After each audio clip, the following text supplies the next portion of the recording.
Do either of you have any questions for Sidney Dekker? No? Just kidding. Well, there was one who was seeing his movie, his son, so he's able to engage the family at least. Right. So, thank you for being here. Thank you for the opportunity to chat to you. I started earlier with Patrick and Anus saying there's been a lot of change. And how's it been? And what's different? Why don't we start there? Yeah. Yeah, okay. Yeah, it has been a lot of change. I think most of you in the room know that the previous Dong oil and gas has been sold to Ineos. Before I continue, let me just mention a lot of people I met don't know anything about Ineos. It's about 19,000 people working for Ineos, well over 100 sites worldwide. They predominantly have petrochemical industries, which basically means you have chemical coming on in one end and gas, and you have plastic coming out in the other end. Yeah. And they do have refineries as well. So a lot of change in coming into that company because their upstream is quite small. Yes. So all my new colleagues are from the petrochemical side, and that has been a change. When we were part of Dong, we were quite, I wouldn't say we were the good boy in class, but we were doing quite well in terms of safety. I remember our colleagues from the wind turbine section that also went offshore. We tried to transfer knowledge, and they were trying to keep up with us. Now it's different. So when we came into Ineos, we all of a sudden realized that we weren't that good. In fact, we are now having colleagues that run sites far more complex and to some extent far more dangerous with a much, much better safety performance. So that's interesting. Got it. Got it. Steen, what are you most challenged by, and what do you want these people's help with? Regarding safety, of course. Incredible safety, yes. Well, I think numerous of the speakers have been focusing at is that also our colleague over there that didn't want to have rules and procedures, just following through, is that the culture that I think we have also been discussing in this forum for the last many years, that is, let's say, the key enabler for having a safe trip both on our onshore side and on our offshore side. And that means leadership. That means that we have to change our attitude. That means we have to change, let's say, we have to have the ears open more than speaking and listen to what people are saying. And by the way, we can ask the question to the audience, how many have had toolbox talks in the last quarter with the workforce? Hands? So in this audience here, showing leadership, less than 5% have had toolbox talks. By having a toolbox talk, we are able to see the body language of our co-workers. And the body language tells a little bit of how long we are, or how progressed we are in having the right HSE environment. And that's where we need to be. We need to be in the line to understand what's going on there, so we can help and see what needs to be changed. I think what Sidney showed there, if we were standing on that platform, going from one page to 28 pages, you could see the body language of that person probably totally exhausted and saying, okay, we need to change. And I think that's the attitude we as leaders have to show, and that's what this audience needs to bring. So I hope next year more than 5% have actually met a co-worker in the last quarter. And what about that whole thing about reducing the number of procedures or simplifying or streamlining? What is that going to take? I think the procedure is just a signal or a sign. It's the ability of us as leaders to be at the forefront and to understand. And I think this with the fatality from Rudolf is a clear message on what it takes in order to wake us up. 4 years ago in Simco Maritime, we were not very proud of our statistic. And our clients was imposing a lot of rules and procedures. We did that as well. And we had a dialogue in the team and saying, okay, and also together with unions, what what should we do different? Because we're actually communicating more or less in the same line all the time. Right. And what we learned is that each of us adapt the message differently. So instead of communicating like rules and procedures, we're trying communicating values and behaviors. Right. We want to go back to the heart. So we had a priest talking about what will happen when you die. And we had one of our colleagues, Thomas, are you here today? So we had one of our colleagues here expressing, it's a little bit like you did, Rudolf, on what is happening when you have fatality. And having that picture in mind, and having the picture in mind that for the scaffolder or for the electrician, that there is actually something else that matters at home as well. That is starting to change the culture. Got it. Where does safety leadership stand for you today? With all of the journey that you've been on and the recent changes locally here in the industry, where do you find yourself, or where does safety leadership stand for you today? It stands extremely high in the sense that it is the first thing we always talk about, of course. It is something that we need to have embedded with everyone, so no news there. One I find quite fascinating, and it actually comes on to your previous question, is, and Sydney was touching upon it as well, in INEOS it's highly decentralized. So one of the things I'm coming into INEOS was I was a bit anxious to see how did they look at safety leadership. Maybe I should mention the headquarters of INEOS is 32 people. That's it, for 19,000 people. Right. So the amount of procedures, etc., from corporate, as you can understand, is by nature quite small. Yes.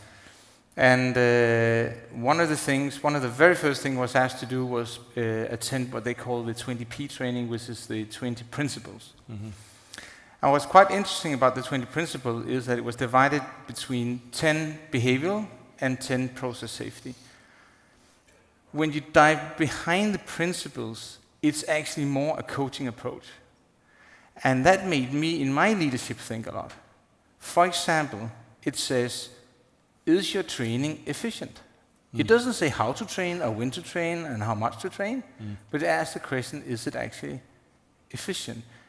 And I can see now that in the leadership, those questions coming into that family really fosters a discussion that we're having at the moment. Yeah. And Calls for a test. It's a test, and it is, you can call it the corporate memory, but it's very much on a value base and a coaching approach, and quite slim. Right. Probably fewer pages than that, cleaning the filter. Yeah. Got it. What's your main takeaway from today's theme? Your main personal takeaway? I had one takeaway before Sydney came on the stage, then I changed part of it. No, honestly, I think it's back to what Rudolf said, that I think the passion, that if we as leaders show passion about HSE, then of course there's different ways to communicate it. But if we're really true to ourselves, and I think that was also part of there, and our employees can see that we really means this, what we're going to, and we also walk the talk.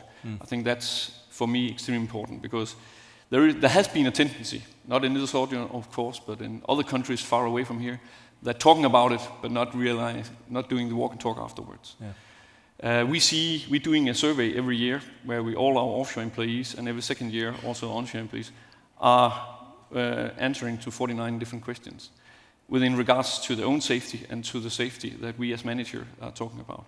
And we see a positive trend that the more we're working with, we get feedbacks back that we can work with. And we, from the contractor part, can take dialogues with our clients on and saying, okay, there's something here we need to change. To have that learning in, that was the green part, I think, in Monica's, to get the learning in together with the culture. That's extremely important. Yeah. That's my feedback there. That's what I'm taking with me back. Takeaway, yeah, got it. How about you, Fleming? I'm taking a lot of things with me. That was actually one of them. I like to mention one thing that made me think from Peterson's video. He was talking about when you are in a crisis, you you don't focus on what's relevant, or everything becomes relevant. I think was Everything the phrase he becomes was relevant, using. yeah. Yeah. And it's quite interesting when we talk about time of change, because when you do have a change in ownership, for example, people's focus is very much on, well, what is now required from me? How will I be measured? How will I be looked at? And that in itself actually poses a, I wouldn't call it crisis, but it causes a disturbance where you do see that now, okay, everything has to be relevant because I'm not really sure what I'm being measured on. Yeah. And It's I a think more threatening kind of existence for a while. Exactly, and I think that's where, and we're coming back to the safety leadership, I think that's where we as leaders really need to be quite quickly out and saying, okay, this is strategy, this is the focus. That's the best way you can galvanize your people in that situation. Otherwise, if everything matters, nothing matters, and then you will have incident accidents. And maybe one more thing compared please. to, so I think the 3 questions that Sydney had on the table as well. I think is in the industry in Denmark, and seen from a contractor point of view towards our customers doesn't ask the questions on the left side of the flip chart over there. They are much more interested in the learning of it and getting the feedback out of the employees, which is extremely important. I think Anders and I had an incident 1 year back when one of our workers got his hand caught, and in old days the traditional process would be just to get the gloves even bigger, so he were hurt on that. But we had a thorough investigation and a good dialogue with the team, and then they changed the way of doing things. Right. And you can see, let's say, their body language that were suddenly involved in solving the case that were close to them, giving much more energy to the team than putting on new gloves that was bigger, because the impact was higher the next time. Yeah, yeah. Any questions from the audience?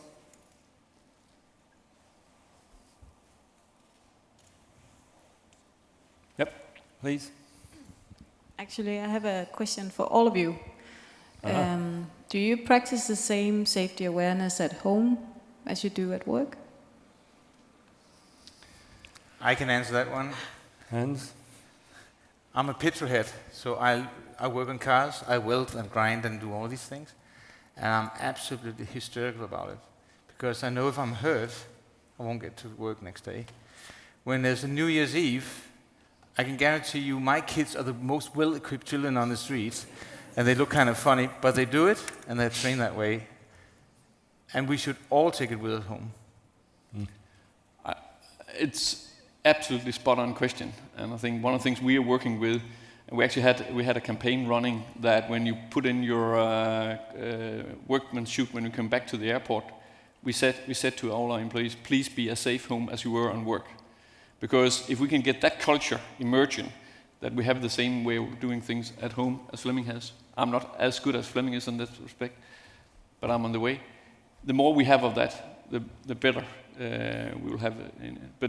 But at home, you don't have the procedures as well. So going back to fitness.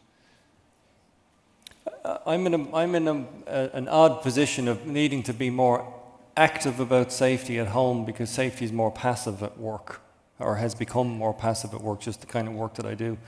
So that would be my answer. I'm quite active about safety at home, garden safety, road safety, and whatever. And I just noticed that in answering the question, I'm relating to safety as it's more passive when I'm at work, in my kind of work. I think and you answer, just 1 second, and you asked the question to the whole room, right? Yeah, you were all very slow to put your hands up. Do you practice safety to the same level at home as you do at work, was the question. Of course. And, yeah, lots of hands. Okay, cool. Thank you. Steen? Yeah, I think the way we work with it is that if it's really a true culture, if it's really part of your DNA, everybody would raise their hand. And then it will be easier for the leadership team as well, the way we work at offshore. But if it's always the time the shift in hats from offshore, then it's not a true HSE culture we have there. Then it's ruled by procedures, guidelines or whatever, and not by the men themselves or by the team. And by the way, we can see huge differences in the OIMs. So the leadership is on the platform gives a big difference in the attitude and the way that people are working on those platforms. So leadership is important. Got it. Anything else, sir? No, I was just thinking about that question, and when we sometimes we run projects, we do have a boardwalk, where you take each discipline and you go through what's been, what happened since last. Are there any people you want to recognize? Da, da, da. On the safety one, what we encourage people to do is actually to bring examples from their private life or things they experienced outside work, equally as a theme to talk about amongst. So it's also another way of showing this is equally important in your spare time. So, in closing us out, what's your final word to the room? Be safe. Be safe. Be safe. Yeah. No, I think coming back to the professor from Toronto with their open chest, I think that's important that we have to show that we are passionate about what we're doing here. We have to be out there, listen to what's going on, and use that learnings going back and be better the next time. Well said. Yeah, I actually echo that. I think on the humility, to me, is probably, especially in times of change, the best you can do.